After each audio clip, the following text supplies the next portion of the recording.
Nakapagrehistro ning phreatic eruption ang bulkang Mayon pasado alas 6 kasuudmang hapon.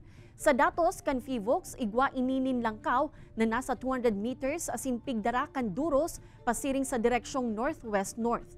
Day man naghaloy ang nasambitan ng aktibidad kan bulkan.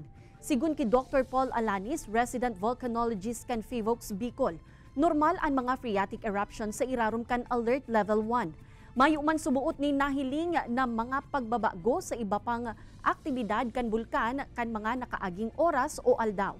Sa ibong kainipig, papalikay man giraray ang publiko, urong nata minsan namamatean ang mga pag-uuran na pwedeng magdaranin lahar. Inuulit-ulit lagi namin doon na huwag papasok sa loob ng 6 km permanent danger zone.